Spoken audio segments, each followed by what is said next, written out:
अस्सलाम वालेकुम रहमतुल्लाहि बरकातुहू मग़फ़िरत।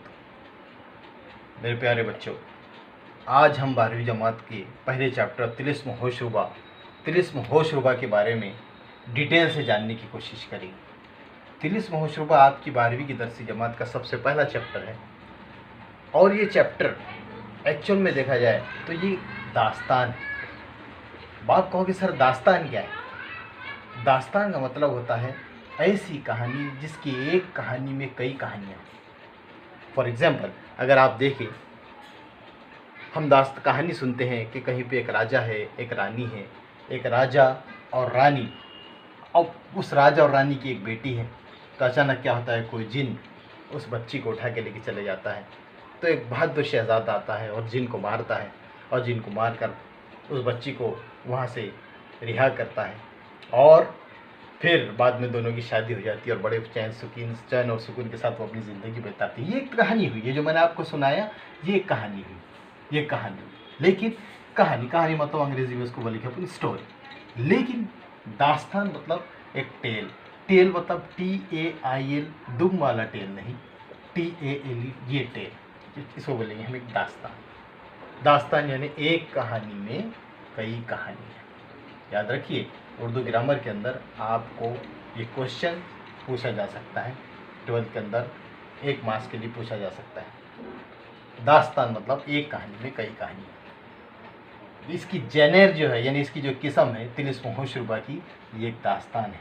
दास्तान की मिसालें जैसे हातिम ताई, आपने बहुत अच्छी तरह देखा, इस पर कई फिल्में बनी, कई मूवीज़ बनी हैं, इस पर कई नावल्स बने हैं। हातिम ताई जिसको 7 सवाल दिए जाते हैं, 7 क्वेश्चन, 7 सवाल दिए जाते हैं। उन 7 सवालों का जवाब ढूंढने के लिए ये हातिम ताई अलग अलग एरिया के अंदर जाता है। अलादीन आपने देखा है, अलादीन के अंदर जिंगालो जुमला उसका चाचा बन के आता है और अलादीन से जो है तो चिराग छीनने की कोशिश करता है। अलादीन के हाथ में कहीं से जादुई चिराग लग जाता है और अलादीन उसकी वजह से अपने अलग अलग किस्म के ख्वाहिशात को पूरा करता है। सिंबाद जहाज़ी ने बिफोर फर्डिनेंड मैगेलन से पहले, कई ज़माना पहले सिंबाद जहाज़ी ने इस दुनिया के कई चक्कर लगा लिए थे, without any compass, without any computer, without any calculator. Sinbad जहाज़ी तो ये चाहे हातिम ताई हो, चाहे अलाउद्दीन हो, चाहे सिंबाद हो, इन तमाम लोगों की जो कहानियाँ हैं, जैसे हातिम ताई की कोई एक कहानी तो है नहीं, एक कहानी में कई कहानियाँ हैं। अलाउद्दीन की एक कहानी में कई कहानियाँ, सिंबाद की एक कहानी में कई कहानियाँ हैं। तो इन सबको हम कहेंगे दास्तान मतलब एक कहानी में कई कहानी। उसके बाद हम समझने की कोशिश करते हैं दफ्तर क्या होता है। ये दफ्तर क्या है? दफ्तर मतलब सेक्शन, दफ्तर मतलब आपका बस्ता नहीं, दफ्तर मतलब आज का कोई ऑफिस नहीं। दफ्तर मीन्स उस दास्तान के अंदर का एक सेक्शन। दास्तान एक किस्म है, तिलिस्म होशरुबा जो तो एक दास्तान है, उसके जेनर दास्तान है और दास्तान की मिसालें, दास्तान की एग्जाम्पल हातिम ताई, अलाउद्दीन, सिंबाद है।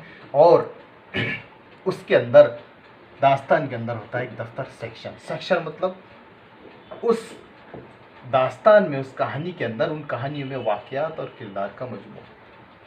उन कहानियों में जो अलग अलग किस्म के वाक़यात हैं, अलग अलग किस्म की जो घटनाएं घटी हैं और किरदार मतलब जो अलग अलग किस्म के कैरेक्टर हैं, उन सब का मजमूआ एक दफ्तर कहलाता है।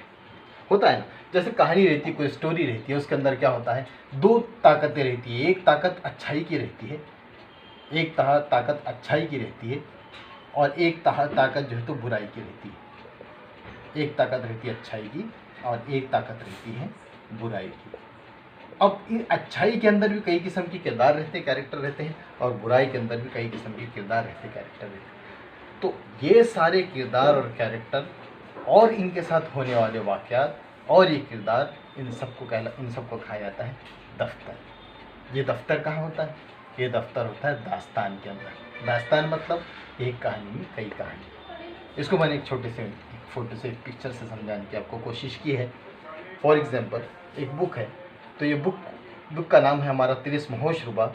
ये हमारी दास्तान हुई और इस दास्तान के अंदर ये जो कुछ सेक्शंस हैं, कुछ पेजेस के जो सेक्शन है, ये हमारी दफ्तर है। मीन्स हमारी जो बुक है, उस बुक का नाम है तिलिस्म होशरुबा। उसके अंदर जो अलग अलग किस्म के सेक्शन हैं, जो अलग अलग किस्म के दफ्तर हैं, वो दफ्तर कंटेन करते हैं। उन दफ्तर के अंदर अलग अलग कहानियाँ हैं, वाक़यात है और किरदार का मजमूआ है। ठीक इसी तरह इस दफ्तर के अंदर एक दफ्तर है, उसका नाम है दफ्तर अमीर हमज़ा। इसको जनरली उर्दू ज़ुबान के अंदर जो ज़ुबान पे चढ़ गया है उसे बोला जाता है दास्तान अमीर हमज़ा, दास्तान अमीर हमज़ा। अब दास्तान अमीर हमज़ा, अब इस दास्तान अमीर हमज़ा की मेन सिनॉप्सिस पर हम तवज्जो देते हैं, ध्यान देते हैं, और उसके बाद हम डिटेल के अंदर ये लेसन समझने की कोशिश करेंगे। दास्तान अमीर हमज़ा में क्या होता है, आप जानते हैं ये दुनिया के अंदर जब से दुनिया बनी है तो इस दुनिया के अंदर अच्छाई और बुराई की लड़ाई चल रही है। ठीक हमारे आदम अलैहिस्सलाम से लेकर तो अब तक अच्छाई और बुराई की लड़ाई जिस वक्त से इस दुनिया में अल्लाह अज़्ज़ व जल ने हज़रत आदम अलैहिस्सलाम को नीचे उतारा है, तब से लेकर अब तक अच्छाई और बुराई की लड़ाई चल रही है। और सच्चाई और बुराई इसी पर जो है तो सारी दुनिया की जो घटनाएं हैं आधारित है, और इस पर जो है तो इस दुनिया का जो है तो कारोबार निर्भर करता है। तो तिलिस्म होशरुबा के अंदर एक दफ्तर है, उस दफ्तर का बोला जाता है दफ्तर अमीर हमज़ा या दास्तान अमीर हमज़ा। क्यों? क्योंकि तिलिस्म होशरुबा के अंदर बहुत सारी कहानियाँ हैं, उसका एक दफ्तर है अमीर हमज़ा। और इस अमीर हमज़ा के अंदर क्या होता है, इस दास्तान अमीर हमज़ा के अंदर अमीर हमज़ा है जो एक अपने पर्टिकुलर एरिया के, अपने ख़ास एरिया के दास्तान के हीरो है। और ठीक उनके वर्सेस के अंदर लिका बाख्तरी है। तवज्जो दीजिए मेरे प्रोनाउंसिएशन पर, मेरे तलफ़ुज़ पर ध्यान दीजिए। लिका बाख्तरी ये हज़ार शक्ल का बादशाह है, और बाकी की जो बादशाह है ना, ये तिलिस्म के बादशाह इसे अपना रहनुमा मानते हैं। यहाँ तक कि दरसी किताब के अंदर रहनुमा की जगह लफ्ज़ खुदा दिया गया है, लेकिन वो लफ्ज़ खुदा बोलने में मुझे थोड़ी हिचकिचाहट हो रही है, इसलिए मैंने उसे रहनुमा लिखा है। लिका बाख्तरी इतना पावरफुल है कि इसके पावर्स का आम इंसान अंदाज़ा नहीं लगा सकता। हज़ार शक्ल का बादशाह है।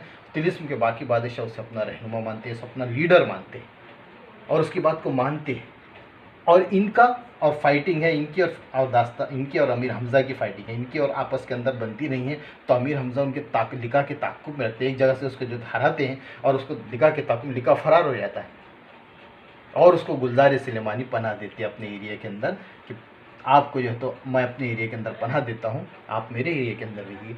तो जैसे ही अमीर हमज़ा को पता चलता है तो वो अपने जासूस, अपने स्पाई इसके पीछे लगा देते हैं, लिका बाख्तरी के पीछे, कि लिका बाख्तरी का अगला कदम क्या है।